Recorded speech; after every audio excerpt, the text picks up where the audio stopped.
ইন্নাহু কানা আমিনা। এখন আমার প্রশ্ন, বাংলাদেশ কি কাবা শরীফ? ঘুমাচ্ছে? বলেন বলেন, বাংলাদেশ কি কাবা শরীফ? কত দূরে এটা? 650 কিলোমিটার দূরে কাবা থেকে। তাহলে 56,000 বর্গ মাইলকে যদি কাবার মতো নিরাপদ বানাতে চান, স্বস্তি শান্তি নিরাপত্তা দিয়ে ঢেকে রাখতে চান, অবশ্যই এখানে কিছু একটা করা লাগবে। কি সেটা?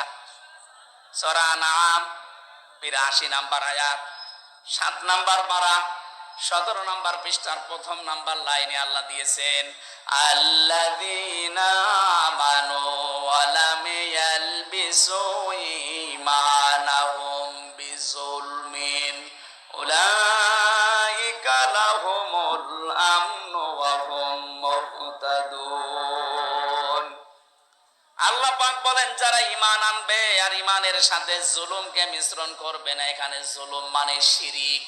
জুলুম মানে কি? যারা জুলুমকে মিশ্রণ করবে না ঈমানের সাথে, উলাইকা লাহুমুল আমনু, আল্লাহ যেন এভাবে দেখাচ্ছেন, উলাইকা লাহুমুল আমনু, এই মানুষগুলো শান্তির হকদার। সুতরাং আল্লাহ শান্তি দেওয়ার মালিক, স্বস্তি দেওয়ার মালিক, নিরাপত্তা দেওয়ার মালিক। রব্বুল আলামিন সূরা কুরাইশ নাজিল করে গ্যারান্টি দিয়েছিলেন কুরাইশদেরকে, লিলাফি কুরাইশিন ইলাফিহিম রিহলাতাশ শিতাই ওয়াস সাইফ ফালিয়াবুদু রাব্ব হাযাল বাইত আল্লাযী আত'আমাহুম মিন জু' ওয়া আমানাহুম মিন খাউফ। বলেন আল্লাহু আকবার। যদি এই ঘরের মালিকের ইবাদত করতে পারো, ক্ষুধা লাগলে খাবারের ব্যবস্থা আল্লাহ তোমাদের করে দেবে। আর যদি ভয় পাও, ভয়ের সময় নিরাপত্তা দেবে, স্বস্তি শান্তি ফিরিয়ে দেবে। আমাদের 56,000 বর্গ মাইল সত্যি যদি আমরা এখন নিরাপত্তা দিতে চাই, যেভাবে প্রতিবেশীরা আধা জল খেয়ে লেগেছে, নিরাপত্তা দিতে হলে, ষড়যন্ত্র থেকে বাঁচাতে হলে জাতিকে শিরিক থেকে বাঁচাতে হবে, তাছাড়া সম্ভব না। আর আমরা চাই এই জন্যে এদেশ যেন শিরিক মুক্ত হয়। বহু চেষ্টা আমরা বিভিন্ন কায়দায় চালাচ্ছি, কিন্তু জাতি এত অজ্ঞ, বিশেষ করে মেয়েরা। আবার শোনেন, আল্লাহ যেটা পারে ওটা অন্য কেউ পারে বিশ্বাস করার নাম শিরিক। শিরিক যারা করে তারা সন্তান দিতে পারে কে? অন্য কেউ পারে। বিশ্বাস যারা করেন তারা কিন্তু শিরিক করছেন। আমি একটা উদাহরণ দিলাম না, আইন দিতে পারে আল্লাহ। আল্লাহর আইন বাদ দিয়া যারা অন্য আইন এখানে জারি করার চেষ্টায় আছেন, আপনি নামাজ পড়লে, রোজা রাখলে, হজ করলে, যাকাত দিলেও আপনি মুশরিক। আশা করছি আপনি বুঝেছেন। এরপরেও যদি কেউ না বোঝার ভান করে থাকেন, আপনাকে কোরআন শরীফ দিয়ে হবে না, বুখারী শরীফ দিয়ে হবে না, আপনার বাকারী শরীফ লাগবে। আল্লাহ আপনাকে বোঝার তৌফিক দিন, বলেন আমিন। এজন্য ঈমান আনার পাশাপাশি জ্ঞান অনুযায়ী যদি আমরা আমল করতে পারি, দিন যত যাবে সৃষ্টি জগতের সামনে আমাদের মর্যাদা সম্মান আল্লাহ বাড়াতেই থাকবে। আল্লাহ যেন আমাদেরকে এটা দেখান, বলেন আমিন।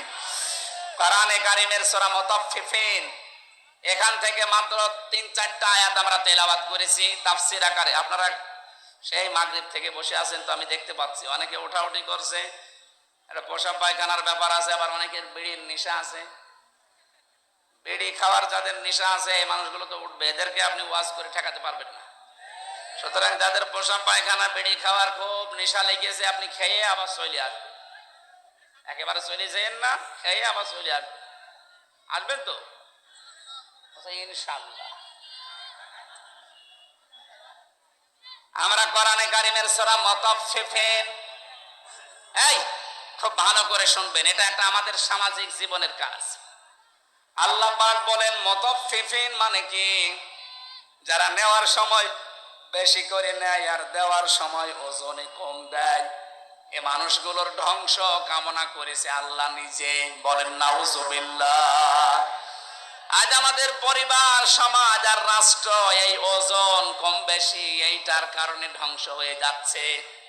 আমি যেমন বিশ্ববিদ্যালয়ে দেখেছি অনেক স্যার যারা আছে, যারা ডক্টর, বিভিন্ন ভার্সিটি থেকে যারা ডক্টরেট করে আসে, আল আজহার থেকে, মদিনা থেকে, বিশ্বের বিভিন্ন জায়গা থেকে তারা জ্ঞান আহরণ করে আমাদেরকে যারা শিক্ষা দেয়, তারা কিন্তু নেওয়ার সময় বিভিন্ন জায়গা থেকে ভালোই নিয়েছিল, কিন্তু দেওয়ার সময় আর সঠিকভাবে দিতে চায় না। তখন বলে প্রাইভেট পড়া লাগবে, কোচিং করা লাগবে, বা উনি অন্য বিশ্ববিদ্যালয় প্রাইভেটে যে ক্লাস করায়। আমি শুধু ভার্সিটির স্যারদের উদাহরণ দিলাম এই জন্যে, এটা প্রাইমারি থেকে শুরু করে একেবারে কলেজ পর্যন্ত সব জায়গায়, হাফিজি মাদ্রাসা থেকে একেবারে দাওরা মাদ্রাসা পর্যন্ত, 1 থেকে কামেল পর্যন্ত প্রত্যেকটা জায়গার জন্য বলছি, শিক্ষক যারা আছেন, নেওয়ার সময় যারা বেশি বেশি জ্ঞান অর্জন করেন, দেওয়ার সময় যারা সঠিকভাবে দিতে চান না ছাত্রদেরকে, তখন আবার প্রাইভেট পড়া লাগবে, কোচিং করা লাগবে, আপনি কিন্তু ধ্বংস হয়ে যাবেন। এক কথা বলছেন। আল্লাহ সূরার শুরুতে এইটাই জানিয়েছেন, ওয়াইলুল লিল মুতাফফিফিন আল্লাযীনা ইযা তালু আলান নাসি ইস্তাওফুন। ধ্বংস হয়ে যাক ওই মানুষগুলো যারা নেওয়ার সময় বেশি নেয়, দেওয়ার সময় কম দেয়। আর সারাটা জীবন আমরা এই লাইনে আছি, নেওয়ার সময় কিন্তু এলেম, নেওয়ার সময় জ্ঞান বিভিন্ন জায়গা থেকে যেভাবে সংগ্রহ করি, কিন্তু ওইটা যখন বিলোপন করার সময় হয়, ডেলিভারি দেওয়ার সময় হয়, এটা তখন আর সঠিকভাবে আমরা দিতে চাই না, বিভিন্ন ক্রস কারণ দেখিয়ে আমাদেরকে আল্লাহ ধ্বংস করে দেবেন। অনেকেই মনে করি যে এটা শুধু দোকানদারদের কম বেশি করে, না, এটা সবার জন্য প্রযোজ্য। হযরতে শুআয়ব আলাইহিস সালামের জামানায় তার জাতিকে আল্লাহ যে 2টা কারণে ধ্বংস করেছিলেন, তার 1 নম্বরে তারা ওজনে কম বেশি করত। আজ উম্মতি মুহাম্মদী আমরা দাবি করে হাজারো মানুষ এখানে আছি যারা খাদ্যে ভেজাল দেয়, খাদ্যের ভেতরে বিভিন্ন বিষ মিশিয়ে দেয়। এই কথা বলেন না কেন? এই যে ফরমালিন যারা দেন, এইটা খেয়ে যদি কোনো মানুষ অসুস্থ হয়, তার বিভিন্ন শরীরের অর্গানগুলো নষ্ট হয়ে যায়, লোকটা যদি মৃত্যুর কোলে ঢলে পড়ে। আপনি তো ফলের ভেতরে, সবজির ভেতরে, খাদ্যের ভেতরে ফরমালিন দিয়েছিলেন, বিষ দিয়েছিলেন, ঔষধ দিয়েছিলেন, কিন্তু কিয়ামতে আপনি যখন উঠবেন তখন মানুষ হত্যাকারীর তালিকায় উঠবেন। আমি তো আয়াত পড়ার পরে দেখতে পাই বাংলাদেশে বহু মানুষ হত্যাকারীর তালিকায় কিয়ামতে উঠবে। কথা বলেন ঠিক কিনা? এজন্য খুব সাবধান, এই জায়গায় কোনো খাদ্যে ভেজাল দেবেন না। খাদ্যের কৃত্রিম, এই যে বিভিন্ন মানুষ টাকা পয়সার জন্য এগুলো সংকট তৈরি করেন, আপনি যে কত বড় অপরাধী আল্লাহর কাছে আপনি টের পাচ্ছেন না। যারা খাদ্যের কৃত্রিম সংকট তৈরি করে মানুষকে কষ্টে ফেলে রাখেন, আল্লাহ পাক বলেন, যখন মানুষ খাবার থাকার পরেও সংকট তৈরি করে, তখন আমার আরশ কেঁপে যায়। কারণ পৃথিবীতে সবচাইতে বেশি আদর আর মহব্বত করে বানিয়েছিলাম আমার বান্দাকে। এই বান্দা বান্দীদেরকে যারা জিনিস থাকার পরও কষ্ট দেয়, ওদেরকে আমি আল্লাহ ঘৃণা করি। বলেন নাউজুবিল্লাহ। বাংলাদেশে এটা মাঝে মাঝে আমরা দেখি, সম্পদ থাকার পরও, খাদ্য থাকার পরও কৃত্রিম সংকট তৈরি করে করে মানুষকে কষ্টে ফেলে দেয়। যেই ধনীগুলো এগুলো করছেন, ইয়ামহাকুল্লাহুর রিবা ওয়া ইউরবিস সাদাকাত, হারাম কোন জিনিসে আল্লাহ বরকত দেয়নি, বরকত আল্লাহ দিয়েছে হালালে। এজন্য হারাম ইনকাম যারা করেছেন, আপনি তাকান তাদের দিকে। এত কোটি কোটি টাকার মালিক হয়েছিল, কেউ বেগম পাড়া, কেউ সাহেব পাড়া বানিয়েছে, কিন্তু কি হলো তাদের টাকা? 8 কোটি, 10 কোটি, 12 কোটি টাকার গাড়ি ঢাকার রাস্তায় পড়েছিল 5 তারিখের পরে। কেউ যে মালিক আছে প্রমাণ দেওয়ার জন্য কেউ যায়নি। জেলখানায় পৌঁছতেছে এখন বাংলার সর্বশ্রেষ্ঠ ধনী যিনি দরবেশ। কি হয়েছে তার টাকা? বৈধ অবৈধ নেই, 7টা ব্যাংক থেকে 36,000 কোটি টাকা চুরি করেছে। 36,000 কোটি। শেয়ার মার্কেট লুট করেছে, ব্যাংকগুলো দেউলিয়া বানিয়ে দিয়েছে। এক দরবেশে এমন একটা ভয় ধরেছিল, মানুষ উপর থেকে বিশ্বাস করতো না, না এত বড় দরবেশে কাজ করতে পারে। এই জন্য ও দাড়ি কেটে নম হয়ে গেছে। আদালতে একজন জিজ্ঞাসা করেছিলেন, আফারমান দাড়ি কাটলেন নবীর সুন্নত? ও বলে হুঙ্কার দিয়ে বলেছে, বেশি চিল্লাবেন না, দাড়ি রাখা সুন্নত আর জান বাঁচানো ফরজ। আমি দাড়ি কেটেছি সুন্নত, জান বাঁচাতে চেষ্টা করেছিলাম। কিন্তু পারলাম না, নৌকা আমারে ধরিয়ে দিয়েছে। নৌকায় করে পালাচ্ছিল না। আমি শুধু হাসির জন্য বলি নাই, ওনার জীবন থেকে কিছু শিক্ষা নেন।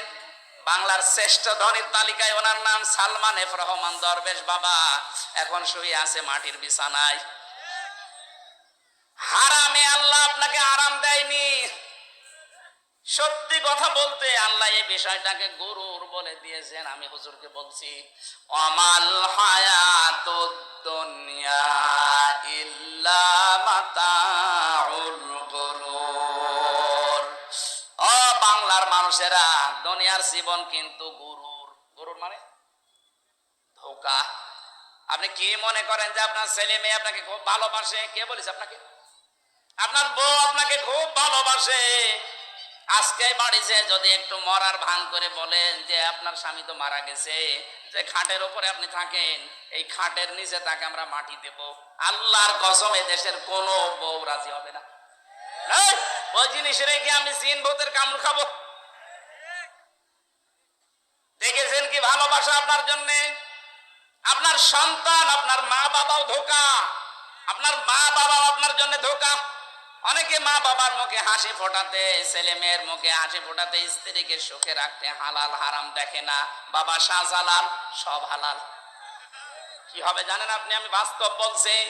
200 বছর পর, মাত্র কত বলেন বলেন, মাত্র 200 বছর পরে যদি আজকের এই প্রধান অতিথি উনি যদি এই গ্রামে ঘুরে আসে 200 বছর পর, তখন তো এখানে আর আমরা একজনও থাকবো না। কি 200 বছর পরে ওনাকে আল্লাহ যদি আবার বাঁচিয়ে বলে যা দুনিয়া দেখে আয়, উনি এসে যদি এই সিরাজগঞ্জের এই বেলকুচিতে ওনার বাড়িতে এসে বলে 2 তলা বিল্ডিং আমার, ওই সময় যারা এখানে বসবাস করবে ওনার ঘাড়ে ধাক্কা দিয়ে বের করে দেবে। কে আপনি? আমি কি বেশি বলছি? আপনি ফিরে এসে দেখেন, শুধুমাত্র আপনাকে পরিচয় দিতে গেলেই মারবে, বলবে আপনার থাকার জায়গা নেই, এই জন্য এরকম ভণ্ডামি করছেন। গ্রামে মসজিদ আছে, ওখানে বারান্দায় রাতটা থাকেন, সকালে ফোটেন, এটা বলবে আপনার নিজের পরবর্তী প্রজন্ম। আরে ভাই, আমার 3 পুরুষের পরে আমি আর চিনি না। আমার বাবা রিয়াজউদ্দিন, তার বাবা জাহান আলী, তার পরে আমি আর চিনি না। সত্যি কথা বলছি, আমরা চিনি না। কারণ এর পরে যে কারা আছে, ওকে হিন্দু না মুসলমান তাও জানি না। খুব বেশি হলো না 100 বছর হবে। আমার বাবার বাবার বাবা 3 পুরুষ, এরপরে আমি আর চিনি না। এখন ওই নমাজ আলী সর্দারের যিনি ছিল বাবা, কে আমি তো জানি না। উনি যদি এখন এসে কুষ্টিয়ায় বলে যে এই ভিটা আমার, এই বাড়ি আমি বানিয়েছিলাম, আমি জমি জায়গা আমার করা, ওর দাঁত খুলে ফেলবো না। ভান্ডামি করা জায়গা পান না। কে আপনি? যদি বলে আমি নমাজ আলীর বাবা, নমাজ আলী তো চিনি না।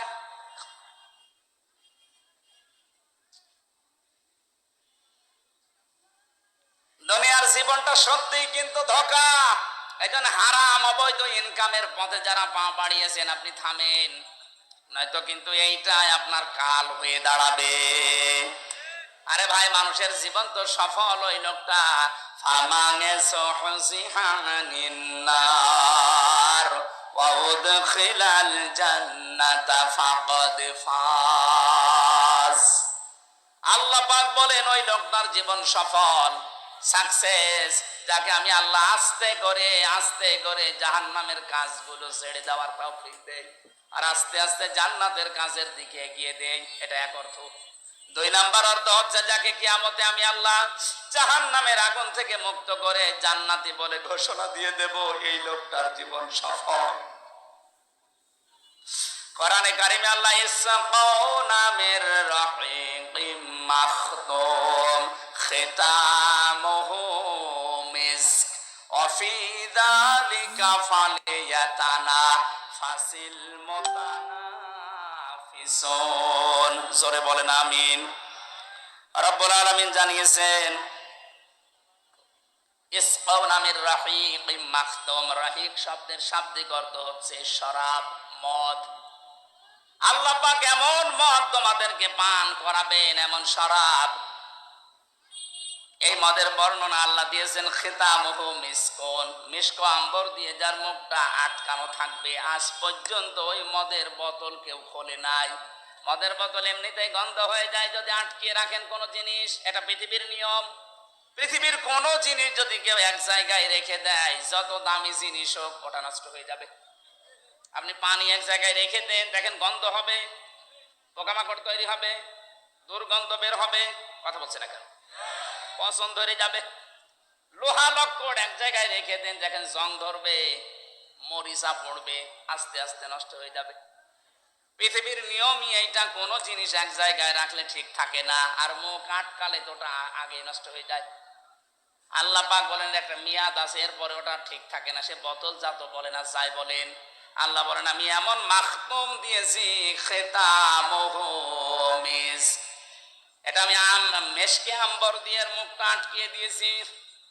অফি যালিকা ফালিয়াতানাফাসিল মুতানাফিসুন। এই মদ যারা খাবে, দিন যত যাবে তাদের চেহারা পাল্টাতে থাকবে, তারা মাতাল হবে না, কোনোদিন হুঁশারা হবে না। সুতরাং এই জান্নাত পাওয়ার জন্য যারা প্রতিযোগী আছে, তাদের প্রতিযোগিতা করা উচিত। কে বলছেন? সুতরাং আমাদের এই দশর দুনিয়ায়, এই নশ্বর পৃথিবীতে আমরা যদি বুদ্ধিমান হয়ে থাকি, আমাদের ওই বানানো আল্লাহর যে বাগান জান্নাত, যেটাতে মদ আল্লাহ রেখে দিয়েছেন মুখ ঢেকে, ওইটা পাওয়ার জন্য প্রতিযোগিতা করা দরকার। মিজাজুহু ওয়া মিজাজুহু মিন তাসনিম। আল্লাহ পাক বলেন আমি তাসনিম রেখেছি। আমি আজকে তাসনিমের ব্যাখ্যাটা পেয়েছিলাম। তাসনিম মানে আমরা মনে করি, এটার ব্যাখ্যায়, তাসনিমের ব্যাখ্যায় আছে সবচাইতে উত্তম এবং সুন্দর পানি। বিশ্বের ভেতরে এখন একজনের নাম আপনারা শোনেন, এই যে নীতা আম্বানি, ভারতে বাড়ি। এই মেয়েটা যে পানি খায়, এ পানির নাম অ্যাকোয়া, অ্যাকোয়া ডি ক্রিস্টোলা। এক এক বোতল 750 গ্রামের বোতলের দাম বাংলাদেশের টাকায় 51 লাখ টাকা। এক বোতল পানি মাত্র 750 গ্রাম, 51 লাখ টাকা দিয়ে এক বোতল পানি খায়। এরকম যদি 10 বোতল পানি রাত দিন মিলে লাগে, হিসাব করে তো কত টাকা আসে? 5 গ্রাম স্বর্ণের পোড়ানো, স্বর্ণ পোড়ানো যেটা আছে পানি, ওই যে ছাই আছে স্বর্ণ পোড়ানো, ওইটা ওর ভেতরে দেওয়াটা স্বাস্থ্যের জন্য নাকি ভালো। আল্লাহ পাক বলেন জান্নাতের যে মিজাজুহু তাসনিম, এটা যদি মানুষের ভেতরে যায়, দিন যত যাবে তার চেহারা তত গ্লেজ দেবে। জানেন নীতা আম্বানির বয়স অনেক, 60 বছরের উপরে, কিন্তু মনে হচ্ছে 30 বছর বয়স। আমার মনে হয় মিডিয়া যারা আছে, নীতা আম্বানির নাম শুনে রসপিকার মতো আবার আমার কোন তাল লাগায় আল্লাহ জানে। এরা খালি প্যাচ লাগানো ধান্দায় আছে। আমি তো একটা উদাহরণ দিলাম তাসনিম দিয়ে। এত উত্তম পানি আল্লাহ আমাদের জন্য ব্যবস্থা করে রেখেছেন। আইনাই ইয়াশরাবু বিহাল মুকাররাবুন। যারা আল্লাহর সান্নিধ্য প্রাপ্ত বান্দা হবে, তাদেরকে আল্লাহ এই আইনুন মানে ঝর্ণা, এখান থেকে পান করাবে। জোরে বলেন আমিন। আমাদের ওই যোগ্যতা আছে কিনা আপনি, এই জন্য হাওয়া হারাম অবৈধ, নেওয়ার সময় বেশি বেশি নেওয়া, দেওয়ার সময় কম কম দেওয়া, এই সমস্ত কাজ কারবার ছেড়ে দেওয়া লাগবে। খাদ্যে ভেজাল দেওয়া, ওজনে কম বেশি করা, মানুষকে ঠকানো, এগুলো সব মনে করবেন আমার নিজের জন্য ঠকছি আমি। একজনকে ঠকানো মানে আমি আগে নিজে ঠকলাম, কারণ কিয়ামতে এই ঠকা জিনিস আগে তাকে দেওয়া লাগবে। দুনিয়ায় কাউকে যদি কেউ ঠকান, আগে দুনিয়ার ময়দানে না, কিয়ামতে যখন আল্লাহ বিচার করবে, ওইটা আগে তাকে ফেরত দেওয়া লাগবে। কি দিয়ে দেবেন? দুনিয়ায় যে কয়টা ভালো কাজ করেছিলেন, নেকির কাজ দিয়ে দেওয়া লাগবে।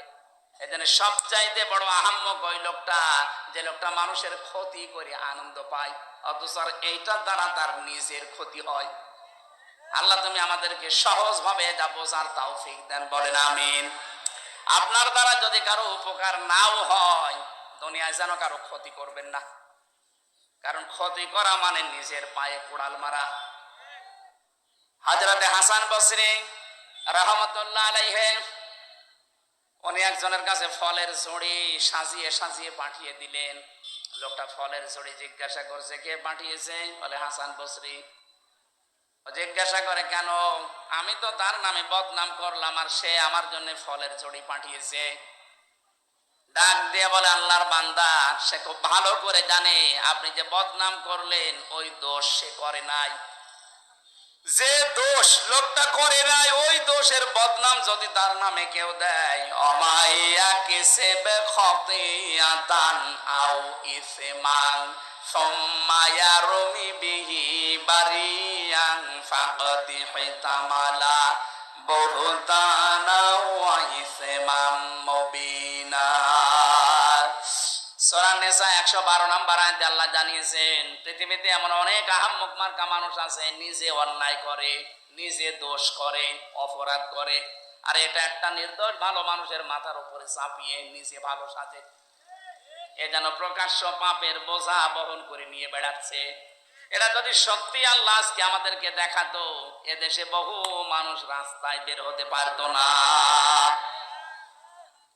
হযরত আদম আলাইহিস সালামের সন্তানদেরকে আল্লাহ যে শরীয়ত দিয়েছিলেন ওইটা যদি এখন থাকতো, বহু আল্লাহর ওলি মার্কা মানুষ ধরা খেয়ে যেত। ওই জামানার শরীয়ত ছেলে কেউ যদি কোরবানি দিত, তাহলে চাটিয়াল ময়দানে রেখে আসা লাগতো। যার টাকা হালাল, আকাশ থেকে আগুনের ঝলক এসে ওটা পুড়িয়ে ফেলতো। আমার মনে হয় ওই শরীয়ত যদি এখন থাকতো, কত হাসির কোরবানি যে চাটিয়াল ময়দানে পড়ে থাকতো, মানুষ বুঝতো যে সুদের টাকা, ঘুষের টাকা। কথা বলে না কেন?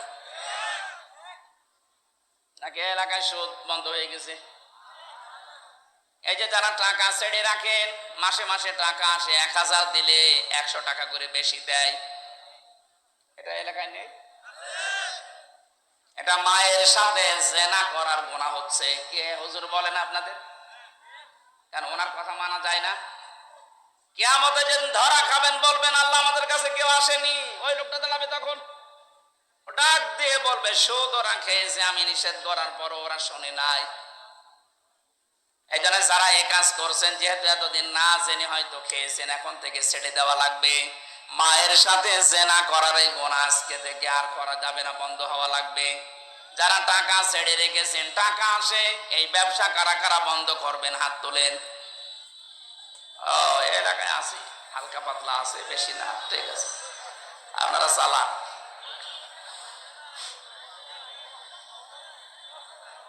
আমাদের যেখানে দৌড়ানোর কথা, প্রতিযোগিতার কথা আল্লাহ জানিয়েছেন, ওই প্রতিযোগিতায় লিপ্ত হওয়া আমাদের এখন সময়ের দাবি। যাই আছে জমিন ঠিক থাকবে ভাবে আপনি আর আমি 100 বছর পরে আর কেউ থাকবো না। সুতরাং যেটা আল্লাহ বানিয়েছেন ওই জমিনের দিকে আপনি দৌড়াবেন, তার নাম বাগান, জান্নাত। রব্বুল আলামিন বলেন, ওই জান্নাতের দিকে দৌড়াও। ওয়াসারিউ ইলা মাগফিরাতিম মির রাব্বিকুম ওয়া জান্নাতিন আরদুহাস সামাওয়াতু ওয়াল আরদ উইদ্দাত লিল মুত্তাকিন। পৃথিবীতে মানুষের সম্মান মর্যাদা বাড়ে কিসে? অনেকে জানে না। কোরআনে কারিমে আল্লাহ জানিয়েছেন, ওয়ালিল্লাহিল ইজ্জাতু ওয়া লিরাসূলিহি ওয়া লিল মুমিনিনা ওয়ালাকিন্নাল মুনাফিকিনা লা ইয়ালামুন। এই পৃথিবীতে সম্মান আর মর্যাদা এটা আমি আল্লাহর জন্য, আমার রাসূলের জন্য, আর তোমাদের ভেতরে যারা ঈমান আনার পরে মুমিন হয়েছে তাদের জন্য। কিন্তু মুনাফিক যারা, এটা তারা জানে না। ওরা মনে করে সম্মান আর মর্যাদা জোর জবরদস্তি দখলের ভেতরে। এই জন্য 15.5 বছরে বহু চেষ্টা চালিয়েছিল সম্মান পেতে, সম্মান তো পায়নি, মানুষ কুকুরের মতো ঘৃণা করে। কয়েকদিন আগে আমি মৌলভীবাজার থেকে আসছিলাম, মাহফিল পাবো না এজন্য হুজুর হেলিকপ্টারে চলেন। ওরা আসার সময় ব্রাহ্মণবাড়িয়া যখন পার হচ্ছিলাম, এই তাল গাছ নারিকেল গাছের উপর দিয়ে একেবারে নিচ দিয়ে যাচ্ছিলাম। নিচের মানুষগুলো যা